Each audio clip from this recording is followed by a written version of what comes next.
भाई लोग, इस एपिसोड को शुरू करने से पहले मेरी आप सभी से सिर्फ एक ही रिक्वेस्ट है कि मैंने जुजुत्सु काइसन के लेटेस्ट एपिसोड को एक्सप्लेन कर दिया है। तो अगर आप लोगों ने अभी तक उसे नहीं देखा है तो प्लीज जाके देखिए, क्योंकि अब उसके अंदर भी काफी ज्यादा तगड़ी फाइट शुरू होने वाली है। और अगर आप लोगों को वीडियो अच्छा लगे तो प्लीज चैनल को सब्सक्राइब और वीडियो को लाइक भी कर देना। तो चलिए अपने इस एपिसोड को भी शुरू करते हैं। इस एपिसोड की शुरुआत में हम देखते हैं कि जुआन लाओ सईतो और यीहाओ को यहाँ पे ले आए होते हैं और ली जुआन इनसे पूछती है कि एल्डर जुआन क्या सभी यहाँ पे आ गए हैं। और एल्डर जुआन कहते हैं कि अब जब हम मिंगदू से जा रहे हैं तो तुम सभी लोगों को मुझे जल्दी से फॉलो करना होगा और हम सभी ही अपनी पूरी पावर के साथ आगे बढ़ेंगे, जिसके लिए सभी लोग मान जाते हैं। और हम देखते हैं कि वांग डोंगर, वांग क्यूर और जियाओ जियाओ ये तीनों ही काफी ज्यादा परेशान सी होती हैं। और जब ये सभी ही लोग यहाँ से निकल रहे होते हैं तब युहा यहाँ से जाते हुए मन में कहता है कि वेयर हाउस के अंदर से निकलने से पहले मैंने जानबूझकर वहाँ के एलिवेटर को तोड़ दिया था और फर्स्ट फ्लोर के गेट को भी, जिससे कि मैं उन लोगों को रोक सकूं उसे एक्सप्लोसिव डिवाइस को ढूंढने से जो मैंने वहाँ पे सेट किया था। और सब कुछ पहले से ही कैलकुलेट किया हुआ था और कोई भी गलती नहीं हुई। और यहाँ तक कि मैंने जो एक्सप्लोसिव डिवाइस सेट किया था उसका जो डेटोनेशन टाइम था वो भी एकदम एक्यूरेट था। लेकिन जो मैंने एक्सपेक्ट नहीं किया था वो उसकी एक्सप्लोसिव पावर थी। लेकिन जो मैंने एक्सपेक्ट नहीं किया था वो इसकी एक्सप्लोसिव पावर थी। और मैंने तो बस यही सोचा था कि अगर मैं उस वेयर हाउस को उड़ा देता हूँ तो जो मेटल मैं वहाँ से नहीं ले जा रहा हूँ वो एक्सप्लोजन के दौरान वेपोराइज हो जाएगा और तो इस एक्सप्लोजन के दौरान कुछ सोल टूल्स भी तबाह हो जाएंगे। और इस तरीके से सन मून एम्पायर को काफी ज्यादा भारी नुकसान उठाना पड़ेगा, जिससे कि जो जंग है वो कुछ समय के लिए टल जाएगी। और फिर हम देखते हैं कि ये मिंगदू सिटी से काफी दूर आ गए होते हैं, जहाँ पे ये कुछ समय के लिए रुकते हैं और जुआन लाओ कहते हैं कि सभी लोग आराम करो, जबकि जो टांग सेट के सभी मेंबर्स है वो आगे आ जाओ और इनके साथ साथ वांग क्यूर और ली जुआन भी। तो यह आगे आते हुए कहता है कि एल्डर जुआन ये मैंने किया है और वो जो एक्सप्लोसिव डिवाइस को सेट करने का आइडिया था वो मेरा ही था और हमने ही सन मून एम्पायर के अंडरग्राउंड स्टोरेज वेयरहाउस को ढूंढा था, जहाँ पे काफी बड़ी मात्रा में रेयर मेटल्स और सोल टूल्स थे। और वो मैं ही था जिसने वहाँ पे एक काफी ज्यादा हाई एक्सप्लोसिव सोल टूल को इंस्टॉल किया था। तो जुआन लाओ थोड़े गुस्से के साथ कहते हैं कि युहाओ, क्या तुम जानते हो कि इसकी वजह से कितने सारे लोगों को नुकसान पहुंचा है और ना जाने कितने ही लोगों ने अपनी जान गंवा दी होगी। तो युहाओ कहता है कि एल्डर जुआन ये सब कुछ मेरी वजह से ही हुआ है और इस चीज की जिम्मेदारी लेने से मैं पीछे भी नहीं हटूंगा। आप मुझे इस चीज के लिए पनिश कर सकते हैं और इन सब की मैं जिम्मेदारी लेता हूँ। और एक बारी जो हम सन मून एम्पायर की टेरिटरी से निकल जाएं तो आप मुझे पनिश कर सकते हैं, क्योंकि अभी जो मेरी स्पिरिचुअल डिटेक्शन है वो सभी के लिए ही काफी ज्यादा यूजफुल है। लेकिन तभी बीच में डोंगर बोल पड़ती है और ये कहती है कि एल्डर जुआन, आप इन सारी चीजों के लिए युहाओ को दोष नहीं दे सकते हैं, बल्कि आज तो इसने अपनी ही खुद की सोल को डिस्ट्रॉय करने का जोखिम उठाया था, क्योंकि इसने अपने आप से अपने स्पिरिचुअल अवतार को अलग कर लिया था और ये खुद खतरे में था। लेकिन तब भी ये हमारा साथ देने के लिए वहाँ पे गया और इसके साथ साथ सन मून एम्पायर को भी काफी भारी नुकसान उठाना पड़ा है। तो काफी हद तक ये जंग पोस्टपोन हो जानी चाहिए। और तो और जो हमने रेयर मेटल्स को ऑब्टेन किया है वो फ्यूचर में टांग सेक्ट और शेरे को काफी बड़ी मदद दे सकते हैं। और जब पहली बार हम उस वेयर हाउस के अंदर पहुंचे थे तब वहाँ पे काफी अच्छी खासी मात्रा में सप्लाईज थी, जो कि सन मून एम्पायर को सपोर्ट करने के लिए काफी थी, जिससे कि वो जंग को शुरू कर सके। इसलिए हमने वहाँ से सबसे पहले हाई लेवल के सोल टूल्स ले लिए, जिसके बदले में हमने सिर्फ वहाँ पे कुछ लो लेवल के सोल टूल्स को छोड़ दिया। और यहाँ तक कि वैसे ये सोल टूल्स काफी खतरनाक एक्सप्लोजन कर सकते हैं और हमने कैलकुलेट किया था कि ये जो एक्सप्लोजन था ये सिर्फ वेयर हाउस पे ही असर डालेगा,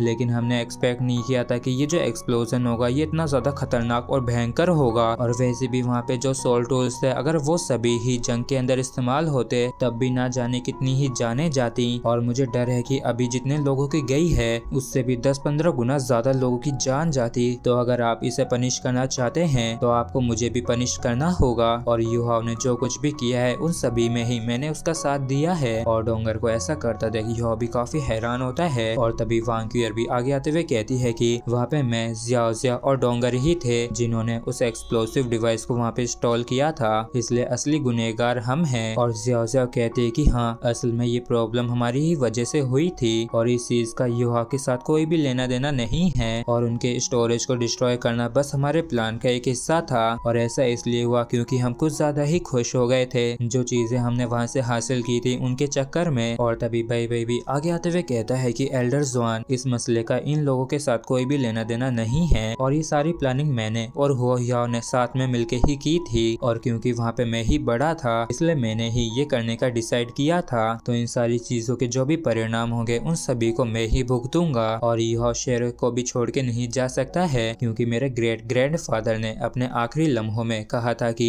यूहाव ही सी गॉड पवेलियन का सक्सेसर होगा और यूहाव ही शेर के फ्यूचर की उम्मीद है। और अगर यूहाव अच्छी तरीके से डेवलप हो जाता है तो फिर ये जो हमारा शेरक है ये हमेशा ही नंबर 1 कॉलेज रहेगा पूरे डोलो कॉन्टिनेंट के अंदर। और तभी ज़ुआनलाओ इन सभी को रोकते हुए कहता है कि ठीक है, मैं पहले से ही सारी स्टोरी जानता हूँ और मुझे तुम लोगों पे पूरा भरोसा है, इसलिए चलो पहले आराम करके 15 मिनट में यहाँ से निकलते हैं। और तभी जू सान सी बाई के पास आ जाता है और ये कहता है कि आखिर ये क्या था, क्या सब कुछ ठीक तो है ना। और सही तो कहता है कि मुझे नहीं लगता कि शुरुआत से ही इसमें कुछ गलत था और डोंगर ने जो कुछ भी कहा वो एकदम सच है, क्योंकि अगर वो सोल टूल से जंग के अंदर इस्तेमाल होते तो ना जाने कितने ही लोग मारे जाते। और वैसे तो ये एक्सप्लोजन जमीन के नीचे हुआ है इसलिए ही इसका जो इम्पैक्ट था इतना ज्यादा खतरनाक था, लेकिन अगर ये सरफेस पे होता तो मुझे नहीं लगता कि इतना बड़ा कुछ होता। और मैंने बस इस एक्सप्लोसिव पावर से कैलकुलेट किया है कि इस अकेले एक्सप्लोजन की जो पावर थी वो कम से कम एक लेवल 9 के सोल टूल से ज्यादा स्ट्रॉन्ग थी। और यहाँ तक कि वैसे ये जो एक्सप्लोजन हुआ था ये काफी विशाल था, लेकिन तब भी मुझे नहीं लगता कि उतने लोगों की भी जान गई होगी जितने की हम सोच रहे हैं। और यह चलो तुम मुझे बताओ कि जो स्टोरेज वेयर हाउस की वॉल्स बनी हुई थी आखिर वो किस चीज की बनी हुई थी। तो यह बताता है कि काफी हद तक वो जो वॉल्स थी वो अलॉय मेटल और काफी हार्ड रॉक से बनी हुई थी और जो अलॉय मेटल था वो 2 मीटर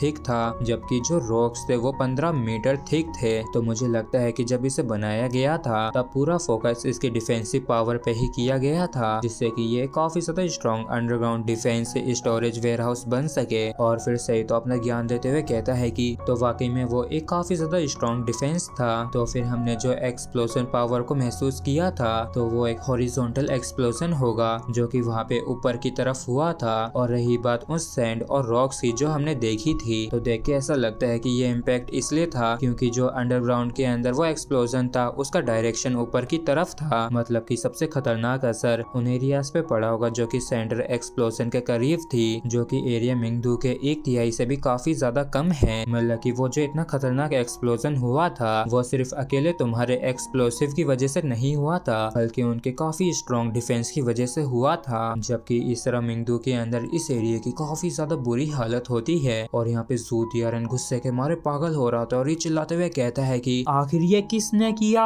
और तभी ज़ूतियारन के पास एक बंदा आते हुए कहता है कि योर मैजेस्टी काफी बुरा हुआ। तो ज़ूतियारन काफी गंदे वाली और गुस्से वाली नजरों के साथ इसकी तरफ देखते हुए कहता है कि क्या हुआ, ये जो कुछ भी हुआ ये तुम कमीनों की वजह से ही हुआ है। और तभी ये बंदा कहता है कि योर मैजेस्टी एम्परर मर गए हैं। और जब ज़ूतियारन सुनता है कि इसके फादर मर चुके हैं तो ये मन ही मन काफी ज्यादा खुश होता है और ये कहता है कि ये तो सच में काफी अच्छा हुआ, ये एकदम परफेक्ट है। लेकिन ये बाहर से ऐसे रोके दिखाता है कि इसे काफी ज्यादा बुरा लग रहा है, लेकिन ये मन ही मन काफी ज्यादा खुश होता है। मगर सभी के सामने दिखावा करते हुए रोते हुए चिल्लाते हुए कहता है कि डैड आखिर क्यों आप मुझे अकेला इस दुनिया के अंदर छोड़ गए। और तभी हम किसी और जगह का सीन देखते हैं जहाँ पे कुछ लोगों ने 2 जनों को बंदी बना लिया होता है और ये बंदी कहते हैं कि आखिर ये तुम लोग क्या कर रहे हो, बताओ कि तुम्हें कितने पैसे चाहिए, मैं तुम्हें दूंगा। तो इन लोगों को बंदी बनाने वाला ये जो बंदा होता है ये इविल तरीके से हंसते हुए कहता है कि हम काफी जल्दी ऑफरिंग सेरेमनी शुरू करने वाले हैं, इसलिए हमें कुछ जिंदा लोगों की जरूरत है जिनकी जिंदगियां हम सेक्रीफाइस के रूप में ले सकें। और गलती से मैंने तुम्हें और तुम्हारी बीवी को पकड़ लिया,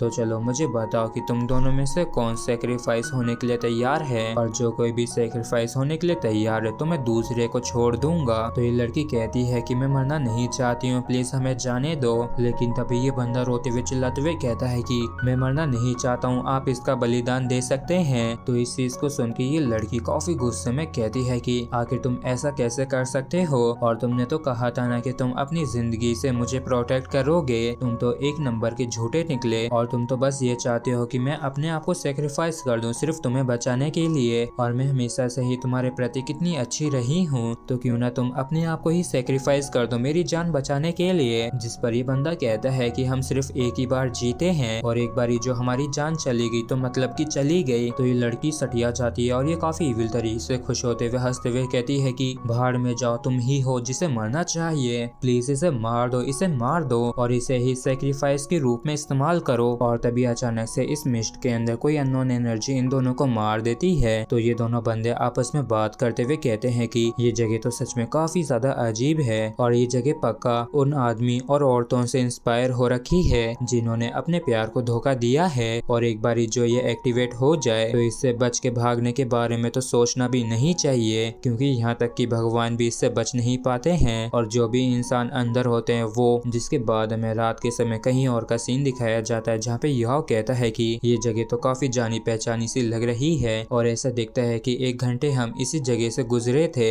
जिस पर जॉन लॉ कहते हैं कि तुम्हारे कहने का मतलब ये है कि हम पहले ही इस जगह से गुजर चुके हैं, तो क्या ये वेस्ट माउंटेन के अंदर कोई भूल भुलैया है और हम जो अपनी एबिलिटीज के दम पे डायरेक्शन जज कर रहे हैं तो इसमें तो कोई भी गलती नहीं होनी चाहिए। जिस पे याओ कहता है कि एल्डर जॉन मैं दावे के साथ कह सकता हूँ कि हम पहले भी इसी जगह से होके गुजरे हैं, और अब जब हम यहाँ पे हैं ही तो मैंने अपने आसपास के रास्ते को स्कैन किया है, इसलिए यहाँ पे जो कुछ प्लांट्स हैं उन पे मेरी अब भी स्पिरिचुअल इम्प्रिंट्स हैं। तो मैं जो ये कह रहा हूँ कि हम पहले भी यहाँ पे आए तो इसमें कोई भी गलती नहीं है और मैं एकदम सही कह रहा हूँ। तो जॉन लॉ कहते हैं कि अब जब तुम्हें ऐसा लगता है तो अब हमें क्या करना चाहिए। तो यह कहता है कि अभी काफी ज्यादा अंधेरा हो चुका है और मैंने अपनी स्पिरिचुअल डिटेक्शन को भी इस्तेमाल करने की कोशिश की है, तो मैंने रफली यही महसूस किया है कि मैं अपनी स्पिरिचुअल पावर की मदद से भी मैं हमारे रास्ते को डिटेल में ऑब्जर्व नहीं कर पा रहा हूँ, इसलिए हमें सुबह तक का इंतजार करना चाहिए। तो लीजॉन कहती है कि ठीक है, तो फिर हम सुबह तक इंतजार करते हैं और सभी से ही कह दो कि आज रात हम यहीं पे गुजारने वाले हैं। तो जॉन लॉ इससे कहते हैं कि कोई भी ग्रुप से अलग मत होना और लीजॉन सभी के समय को अरेंज कर दो जिससे कि वो बारी बारी से गार्ड कर सकें। जिसके बाद ये सभी ही कैंप फायर जला के यहाँ पे आराम करने लगते हैं और इस जगह युहाओ काफी उदास बैठा होता है। और इसी के साथ फ्रेंड्स हमारा ये एपिसोड भी यहीं पे खत्म होता है। अगर आप लोगों को वीडियो अच्छा लगा हो तो प्लीज चैनल को सब्सक्राइब और वीडियो को लाइक करना बिल्कुल भी ना भूलें। Thank you.